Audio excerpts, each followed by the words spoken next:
It's the first episode of the Whole Lot of Wolves second season. We're your hosts. I'm Joshua Buckley. And I'm still Paul LePage. Paul, it was good to see you. I'm glad to see you're feeling a little bit better after the disappointment of Euros.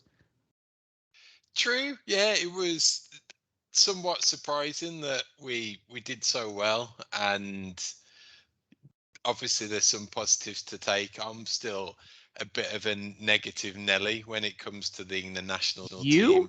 You know. Me. And I do think we bottled it. I'd have rather gone out all guns blazing and lost 2 or 3-1 than what transpired in the final. But hey ho, when it gets down to penalties, it's a bit of a crapshoot, as we all know. But sadly, I think our history when it comes to penalties set the tone, really, and there was only one winner from that point.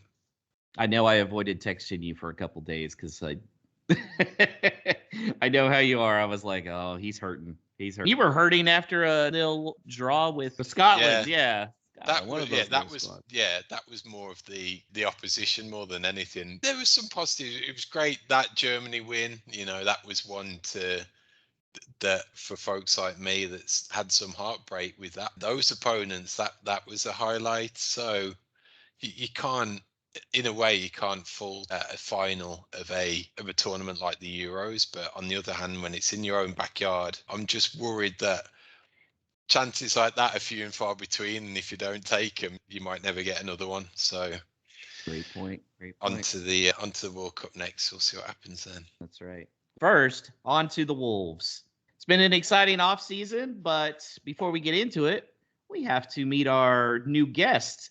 This is something we brought in last year, focusing on the collective fan experience here in the States and shining a light on our growing number of supporter groups. There's been a new one that's set up, Baltimore Wolves. And here is Danny Paoletti. How's it going, Danny? Going good, guys. Thanks for having me. Yeah, so why don't you tell us about how your Wolves support came about and how you've gotten Baltimore Wolves started? Well, I guess to go way back, I've always been a fan of football or soccer. Soccer was the main sport in my house growing up. My dad had several key matches from Italy 1990 on VHS that he had taped. So that was what I grew up on. And then I played it until things got serious and left it aside for other things. And then when I was out of college, I had a roommate who was a big Southampton fan. I started watching a lot of Premier League.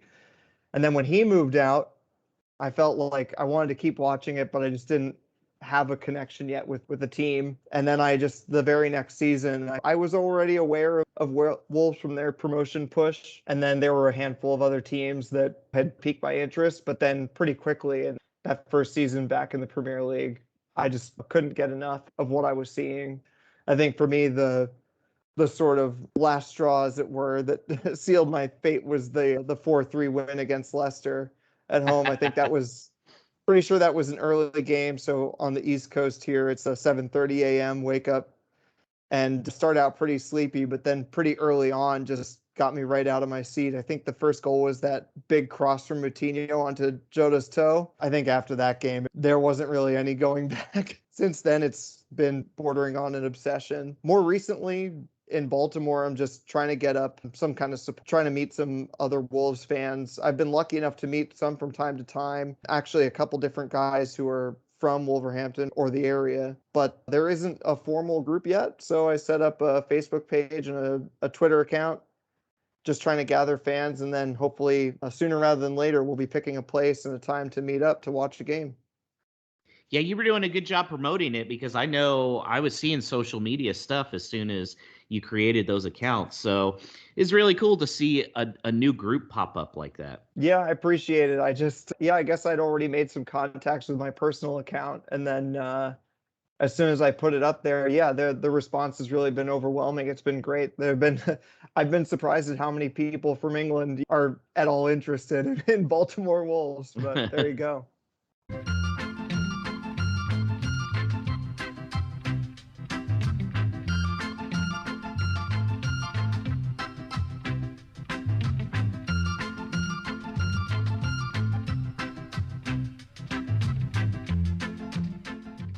Let's get into it, boys. It's It's been a busy summer, but I guess you could say not as busy as a lot of us had hoped. The big news for the last couple weeks here has been heading into the offseason. We were told, okay, Wolves are going to have to sell if they want to buy.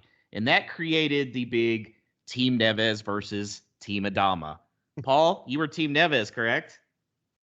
I was, and I think across every little bit of speculation we probably talked about at the end of last season, the only one that's genuinely come off as happening has been Patricio's departure.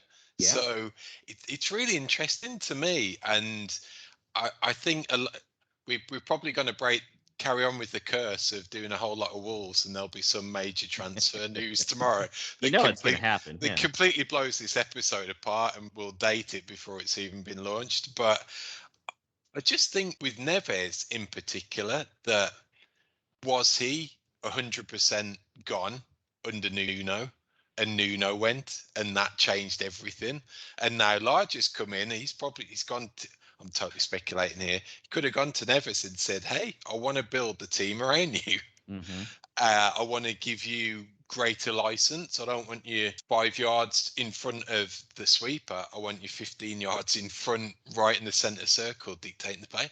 Who knows? So I think as far as that goes, and all the speculation, the family's moved out, they're not in the country anymore. It seems to me that they are, and he's here. And will he be here at the end of August? I don't know, but I think if he's one that, if anything was happening with his departure, it would have happened by now. And I think if that we get close to the end of the window and he's staying, that's a good thing. And weirdly, that seems exactly the same for Traore as well. That there's been really nothing of substance even with Traore and a potential team to go to. And that's probably due to a large part that the finances in Europe look totally shot with the likes of Barca, trouble in Italy, like Inter Milan are in trouble by the looks of it. That's going to have a crazy knock-on effect. So it really seems to me that the only active market at the moment is within England and a little bit in Spain. So if there's not the interest, then he'll remain. I think the only thing there is with Traore is that we've got that somewhat of a contract issue hanging over his head a little bit. So whether that factors into anything right before the window shuts, I'm not sure. But I'm genuinely surprised that we're talking about those two potentially starting on Saturday. I really am. Yeah, I am too. Now, everybody knows I was Team Adama, and I definitely remain that, especially seeing how Lodge's system is so attacking. I think he's going to have a big year. How about you, Danny? Were you Team Neves or Team Adama, or, hey, get them both out so we can buy a bunch of new players?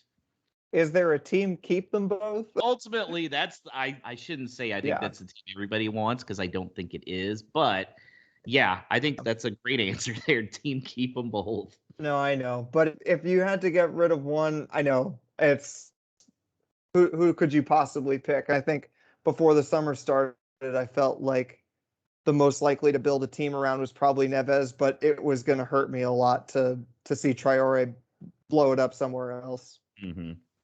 Mm-hmm. But yeah, Paul, I think you're right. I think a big part of this is the finances from the pandemic that we're seeing. The price tag we were seeing for Neves was 35 million pounds. Okay, no, that's way too cheap. And then I was seeing Liverpool was trying to give us a stick of gum and 15 million for Adama. No, I think Lodge wants them both to stay because obviously he wants to win, and those two guys are going to help him win. And I feel like they fit his system as well, what we're seeing early on.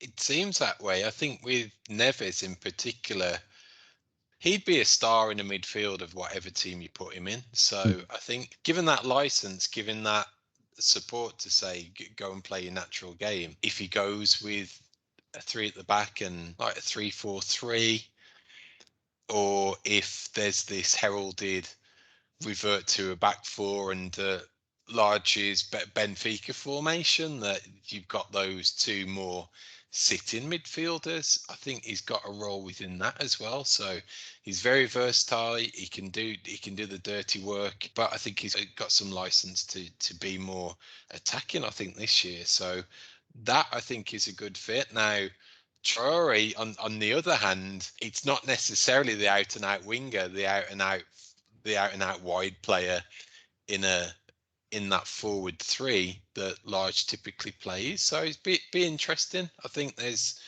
it looks to me like his hands forced somewhat in terms of what formation he's going to play, because I don't think he's yet got the tools, if he did want to make a change, into have a rigid four at the back.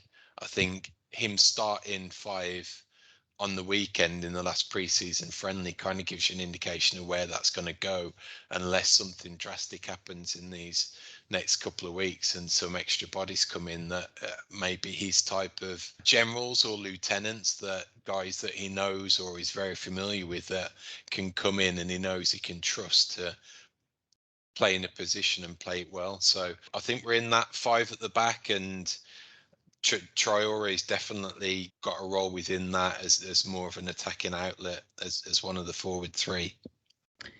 I was actually encouraged to see him using the back 5, not because that's the system I want them to run all year, but because he's not trying to put a round peg in a square hole.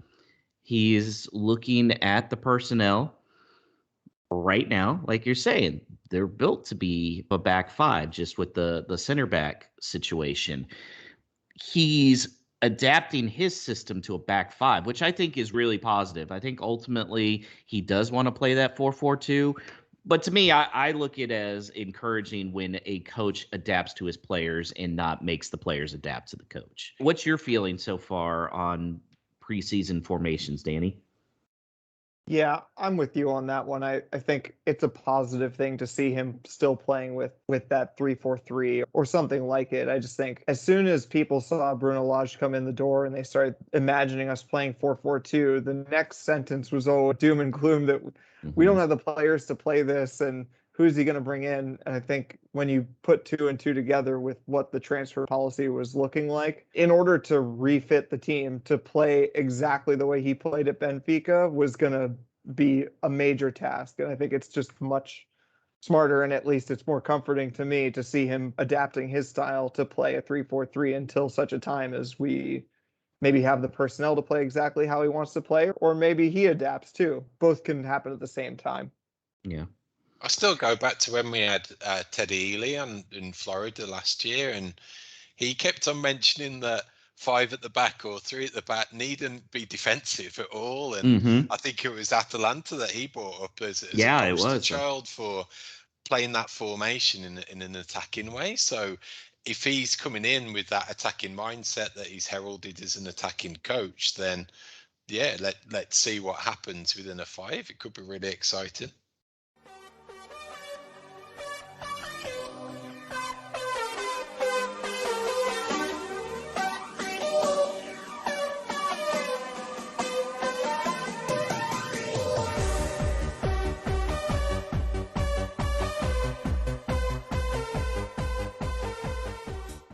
Well, there hasn't been a ton of action, but they have made a few moves. The biggest was a loan move they made with the now apparently broke Barcelona, and that was getting Francisco Antonio Machado Moto de Castro Trincao, who has one of the longest names in all of professional sports, but he also has a lot of potential, Paul. I know you were super excited about that deal. Tell you why. Nice smile. Nice smile. Poster boy, very handsome, checks all of my boxes in terms of these players coming in. If the kid's got a nice smile, then he's good by me. But yeah, I am when that move went down, it was generally exciting, really looking forward to seeing him play. It got a few people talking, and I really thought that would be kind of the really lighten everything up ahead of a busy pre-season in terms of incomings. That's not quite happening. I thought it would really set the standard who was going to come in, but maybe it will, maybe it won't. I'm not sure, but he's going to be exciting. He brings something different that we haven't got really with any of the current players. Some versatility as well, that he can be in that 3, he can be a little more central as well. So whether there's a potential for him to be a 10, possibly formations do switch, we'll see. But yeah, look, I think that's been a marquee signing, got other fans talking when he arrived. So I think it's definitely a coup for sure. Danny, what were your thoughts on that move? Yeah, as soon as Paul said that, I thought about how from the beginning of the summer, I kept hearing about how we needed to keep Vitinha. We need to keep Vitinha. And everybody was panicking. That deadline was approaching and then finally passing. And then as soon as Trincao came in the door, suddenly you don't hear anything about Vitinha anymore. I still Vitinha, and I wish that he had stayed, but I think Trincao is a similar potential where we could see a lot of great things from him this year. And he's only on loan. And then next summer, we're thinking, okay, we're going to make it permanent. We've got to make this permanent because he's undoubtedly an exciting player to watch. So here's the only thing I'm worried about. I do think it's helpful that he's a loan player, so they haven't paid the money yet. But I am worried about a little bit of that Fabio effect where people are expecting him to come in and just light it on fire. And need to remember, the kid is still super young. 21 years old. So I think we need to hold our expectations a little bit lower, especially y'all that are out there saying that Trincao's already better than Adama. I really need you guys to stop drinking. All right. He's definitely one of those football manager signings. Anybody who's been playing too much football manager or FIFA gets real excited about it. Oh, Jeff Shin is a football manager guy. There's no doubt about it. So the other signing, very under the radar, happened quick. I'm starting to get some Pedro Neto vibes as far as what kind of impact he could be, and that's Yerman Mosquero. Paul, what are we thinking on him? Again, totally out the blue, and whenever that type of deal happens, you're immediately thinking, oh, he's going to be straight on loan to Grasshoppers. So yeah. When that didn't happen, you suddenly started to think, oh, okay, there might be something in this, and certainly checks a lot of the boxes. I think what they'll be looking for in a centre back in terms of pace, power, aerial ability, strong in the tackle. That seemed to all stand out, which is good. Certainly a unique market to be tapping into, which is probably an effect of the EU restrictions after Brexit and how that market's contracted, but all of a sudden the overseas one from the rest of the world has opened up. So interesting that they've obviously had eyes over there in Colombia and that part of the world. So I think it bodes well. It's exciting at the least that it's not a great amount of cash if it doesn't work out. But then on the flip side, we could have, I don't know, we might talk in similarities of Wesley Fofana at Leicester was last season, that was under the radar, did cost some money, but came straight into the team and did really well. So we'll see. How do you feel about him, Danny? Yeah, similar to Paul, I just first thought is Grasshoppers. And then after that, the rumbling started slow. Everybody was sleeping on it a little bit. And then one by one, there were these articles or interviews with journalists that cover South American football, and every one of them was not just singing his praises, but seemed to be so excited about that move. They just thought that it was a really exciting move for him, and that sort of started just a sort of undercurrent of excitement. And then I think what we've seen in the preseason has just helped to boost that a little bit. It's like you said, you're almost starting to think like Pedro Neto vibes, where it's just like, this guy's clearly got something, and are we going to see him take off? Mm-hmm. Hey, you know what? If he does turn out, even if it's an above average guy, kudos to Wolves scouting department for finding this is a very under the radar move, and I'm excited to see how he does up against top competition in the EPL, because I'm hoping we have something here. And by all accounts, a lot of top teams really wanted him. Yeah, but offering that first team experience, I think, really pushed Wolves over the top there. Definitely. Somebody else that's not a new face, but now he's permanent, and that's Rayan Ait-Nouri. Boy, nice piece of business there. We cut that price tag in half. Yeah, maybe exploitation of the financial situation in France somewhat as well, as far as that goes. But I think with that role, especially until Johnny comes back, was a no-brainer, really. Vinagra's on his way. Get Nuri in, who I think has got a much higher ceiling anyway. And good business. I think to me, he looks, again, a type of player that might have worked on strength in the close season as well, looked a little bit more bulkier, and that will help, I think, with the demands of the league and everything that goes with it. He could kick on and have a really good season.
And now it's time to talk about selling guys so we can get money to buy more players.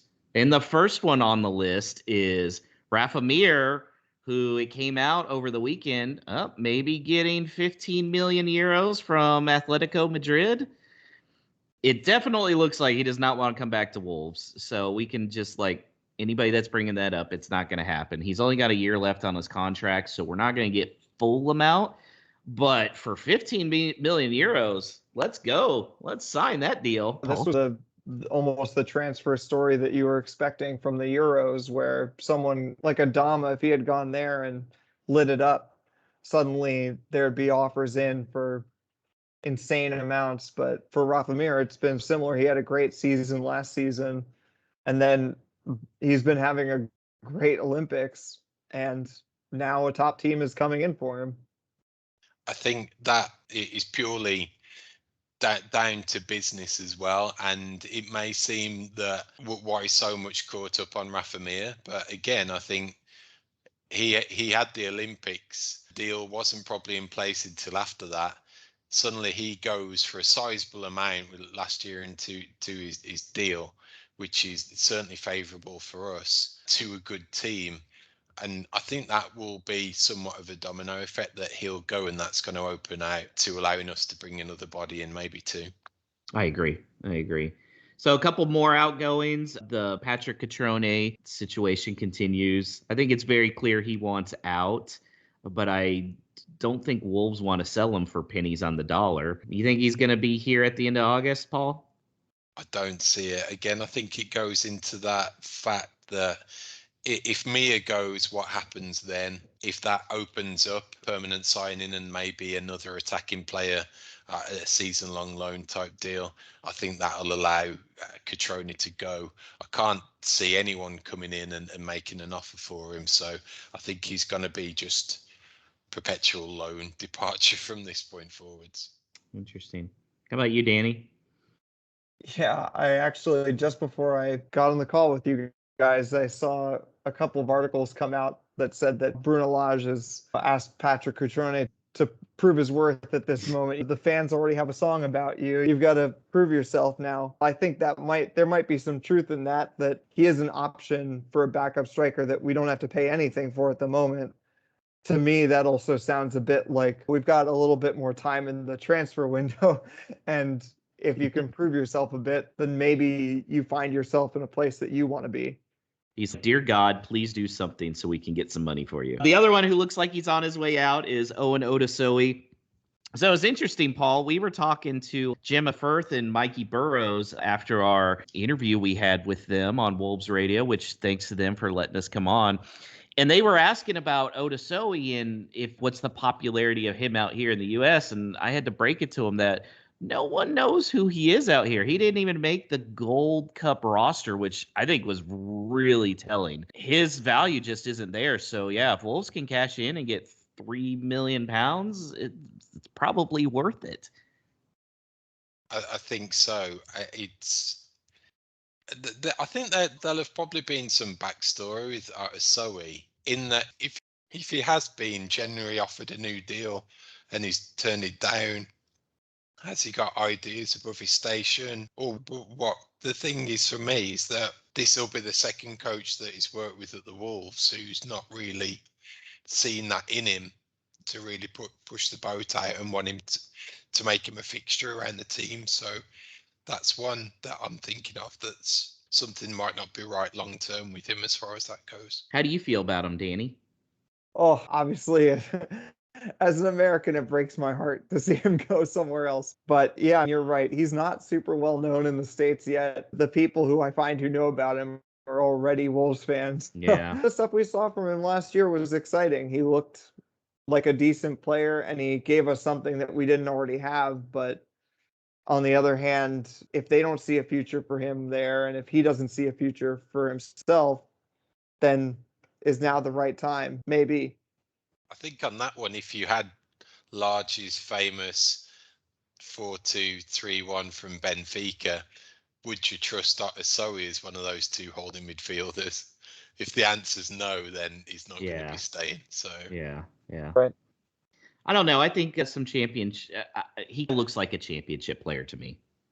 I feel like he's one of those guys. But as an American, yeah, I hope he develops because I'd love to see him as a part of the national team. But he's definitely not moving the meter as popularity, which would be one reason to keep him around. And yeah, I think it would be best to sell him. There's a couple other big names out there as possibly moving, thanks to the Nuno rumors out at Spurs, and that was Connor Cody perhaps going over there, and Daniel Podence.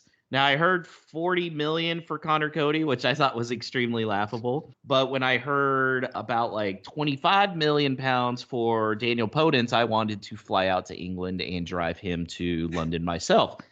Thoughts, Paul? I'm still Team Podence. I think there's still a player in there that we haven't seen. Fitness wise, it's had an impact. So maybe does he get a new lease of life under Large? Or for me, I have generally been surprised that there hasn't been more of a pull from Spurs and from Nuno to get his generals in like Cody or Podence. If he really made a pull for Podence in the first place, really liked him, you'd think that might be one that he'd go back in for. So I still see some value, but I wouldn't be surprised if he did make that move. Are you Team Podence, Danny? I've been eagerly awaiting him to come back from injury because of some of the stuff we saw from him when he first arrived. But yeah, I can't deny that if the number is on that level, then I'm not that heartbroken about seeing him go to Spurs. My thing is, I agree with Paul. There is definitely a player in there. I just do not think he is built physically for the EPL. It is such a physical league, and I feel like he's definitely more of a finesse guy. So I don't ever see him being healthy. And it was very clear out there, too. In the last season, they were just bullying him around, and he was having a hard time to it. That's why I'm off Podence. So you see where I'm coming from, Paul? Yeah, I do. And it's telling that we're thinking that we're waiting for him to be fit all the time, and he's seen flashes, but why is he perpetually injured? Is this stuff going back in his history that he has always been one that picks up knocks or gets 2 or 3 weeks out at a time, or suddenly it turns into an operation? Or is it because that fact that he's come to a really tough, demanding league, he gets kicked and it's had a knock-on effect that way? Again, money talks and squad depth talks as well, and if a decent bid came in for that amount that freed up something for elsewhere, then it would probably make sense. If we have got obviously Trincao in there now and Neto to come back, that places will be limited soon. So I agree. I teased you before we started recording tonight, Paul, that I had a special surprise guest lined up. Now that we've talked about the signings that are done and the outgoings that we're hearing about, I think we want to talk about who we actually want to bring in, right, guys? Yeah, okay. So I made a call to somebody from way up north. It's his slow time, but let me go get him real quick. He's coming. Ho, ho, ho, it's Santa Lodge. How are you, Paul? I'm very good. Are you going to ask me to sit on your knee? Not quite. How about you, Danny? Are you doing good? Ho, ho. I'm doing well. Now, have you all been good little boys over the last year? The good news is it is coming to be that time, and I know that the transfer window isn't open in Christmas time. So I'm willing to give you some early gifts. So how about you tell Santa Lodge who you would like to sign for Wolves for your Christmas presents? Just a little early. Paul, I'll let you start. I think Santa Lodge, it's a profile, but I can't give you the name. So I'll let you pick him out of your big bulging sack. But I want... I want a big... Whoa there, Paul. I want a big, domineering centre-back that really is that stud in the back line that marshals the team, that dominates, that scares attackers, that's quick, that's good in the air, that can help us with set pieces, both defending them and attacking them. So Santa Lodge, I haven't got a name for you, but that would be my profile of Christmas in August if that came before the transfer deadline shut. Now, is that all you want, Paul? Don't you want some attacking players? No, Santa Lodge, I think I'm pretty content with Trincao coming in. Maybe a decent attacker that could be that third striker or that number 10. If we do see some change in formation in the team, we may need someone who brings something that little bit different forward wise. But I will take another present. I still will have Paulina coming in if you will do that deal. Santa Lodge, I think Neves and Paulina in the center of the park could be really good. We'll see what I can do, but I have a good feeling about it. How about you, Danny? You've been a good boy getting all those people in Baltimore together for Wolves. What do you want? I'll second the request for Paoletti to come in. I think he'd be a really good signing. Another one that I don't know if I'm fully sold, but maybe this is more of a prediction of what you're going to bring me, whether I want it or not, is Yokushlu from Celta Vigo. I hear he's okay. Coming in. I heard he's an okay player. Yeah. Hopefully more than okay. Is that it? Would you like an attacking player as well? Like Paul, I feel very good about our attack. Wow. See, so this is good because Josh gave me his list. This long here. The big one, he said he wants Paulina as well. That seems to be a common theme. He would also like Tectito, otherwise known as Jesus Coro, especially if I send Potence to Spurs for Nuno's early Christmas gift. And we can't forget about Kurt Zuma. Maybe Santa can bribe him with a little more money so he'd want to leave London and come to Wolverhampton. Guys, I look forward to you continuing to be good little boys, and maybe your Christmas gifts will come true by the end of the month, and we can talk again in December when the January one is ready to open. Thank you, Santa Lodge. I'll go get Josh. All right, I'm back. Was that a surprise guest for you, Paul? It was, yeah. Pretty wacky listeners. I think it might be weird listening to it. It's certainly strange looking at it. But yeah, I'm sure you'll send out tweet out a photo of Santa Lodge in appearance. We'll try. Yeah, the mythical Santa Lodge paying us a visit.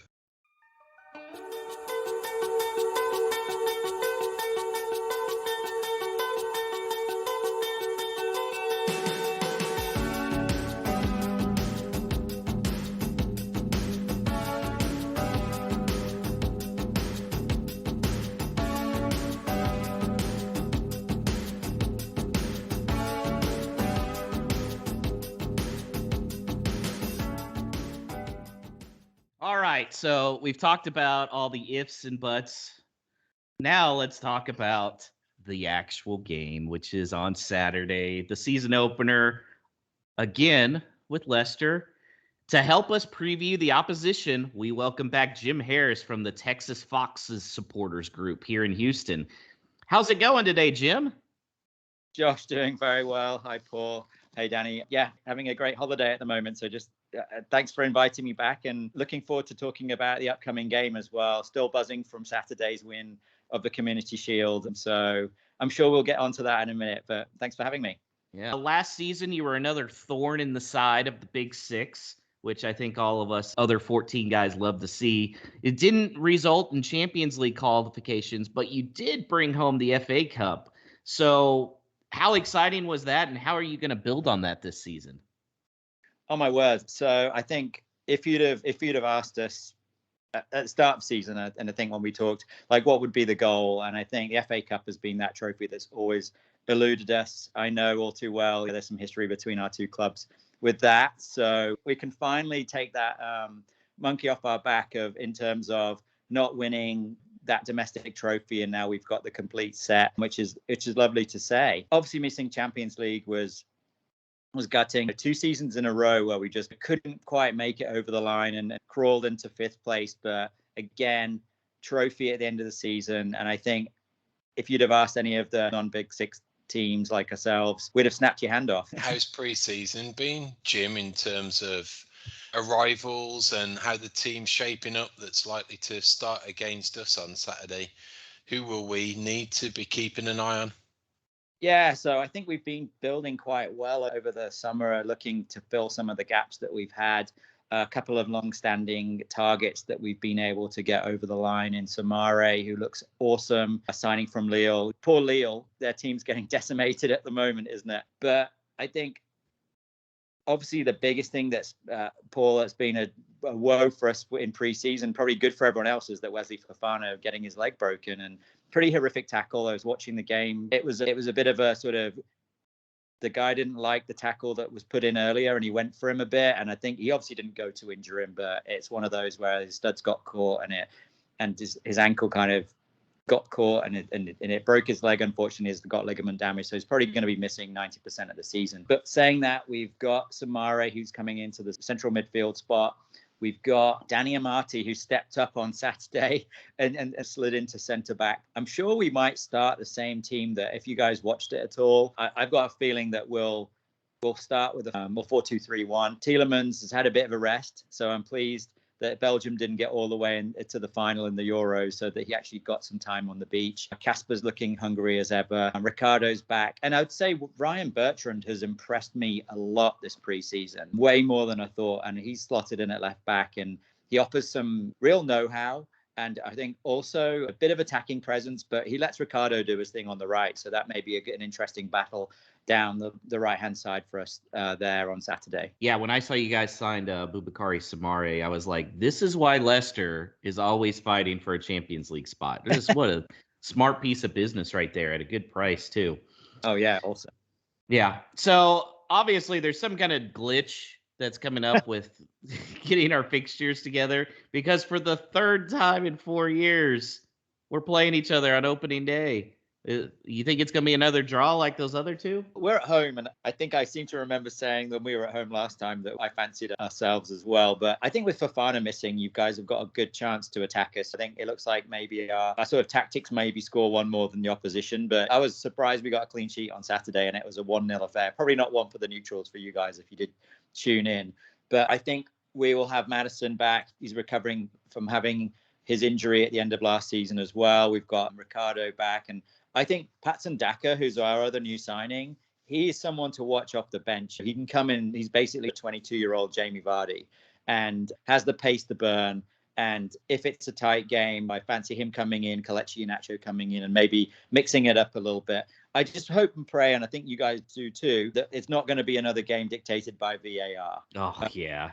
Yeah, absolutely. I know it's probably been in our favor the last couple of times, but it's going to be a cagey affair. I know you guys have had some changes going over the summer as well, and it's going to be probably a new look Wolves against us. And I'm looking forward to seeing what you guys look like as well under the new stewardship that you've got. How we feeling going into this game? I think we're all in agreement it's going to be a back five formation.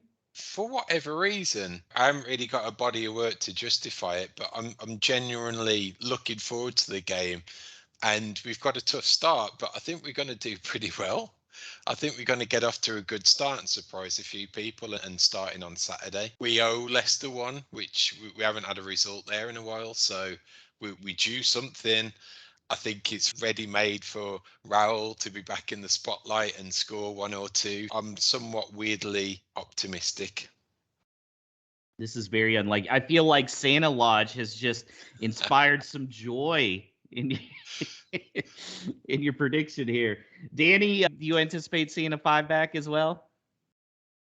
No question. I think the way that we lined up it against Celta Vigo, that's probably pretty close to how we'll line up for this one. So what is the one area you feel like Wolves have to win in order to win the game, Danny? In order to win the game, then the back three needs to show up. The first half against Celta Vigo wasn't probably good enough. And most importantly, that back three just needs to be quick enough to deal with the attacking threats that Leicester have. If they can do that, then I think we have a very good chance of winning. How about you, Paul? Do we need possession, or what do we need? I'd probably echo that from Danny for sure, especially with the caliber of player that will be coming up against from Leicester. But for me, I think what was apparent from the last game, and what we'll need to look at really closely if we do go with the 5 at the back, is those two in the middle. And that's where the game will be won for me. Is it's Neves and another, which on Saturday would probably be him and Dendoncker. So it would be down to them two. That's where I see the game being won and lost. Okay, so let's hear some predictions. I'm going to let Danny start off. Yeah, I think I've intimated throughout this that I don't have much concern about us being able to score goals. I think between Jimenez being back, I think he's looked good. I think Traore just gives everybody problems. I think that we have goals in us. I think also that it's hard to bet against a draw in this particular fixture, as we've seen over the years. So I'm going to go for 2-2. I just think Whoa. I think we're going to see some goals. All right, Paul. I think this fixture was the only one last year that I get correct, so I'm going to stick to that scoreline and go a 2-0 away win, and really smoking the pixie dust from Santa, or drinking the elf juice, the eggnog. So I think I'm going to carry over my strategy that I had the second half of last year until I'm proved otherwise, not having Wolves score more than one goal until I'm hopefully proved otherwise. So I'm going to say a 1-1 draw, and hopefully VAR doesn't hose us.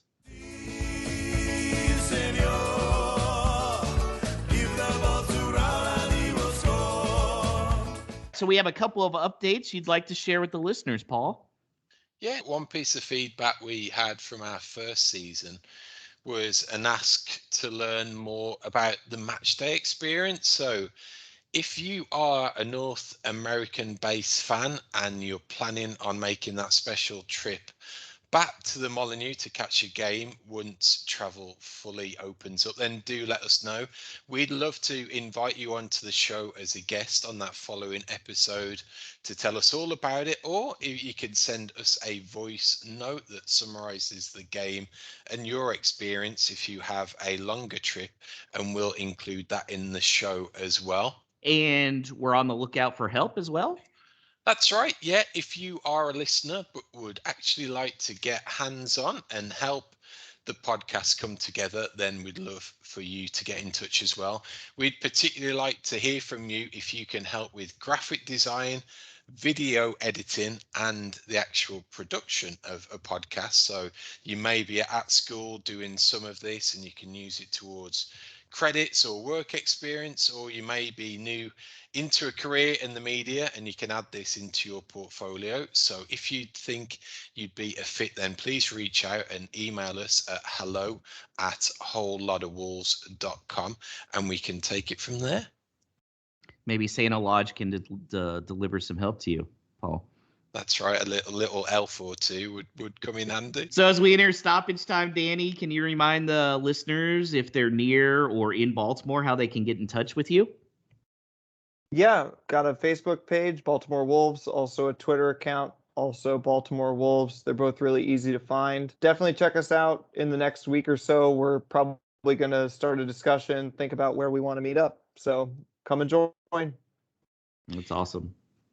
And for any other listeners out there, if you're like Danny in a part of the country where there's some potential for formalising your own supporters group, however small, then do get in touch with us as we can help you out directly.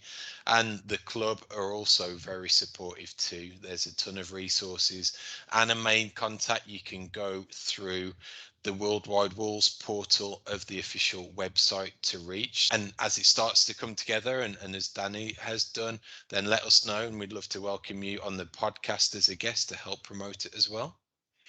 So that is it for the first episode back. Please get in touch with us on Twitter and Facebook. Plus, do what you can do in terms of liking, subscribing, and reviewing a whole lot of Wolves, however you may be listening. We'll catch up with you next week before a certain someone heads back into town. So in the meantime, up the mighty Wolves.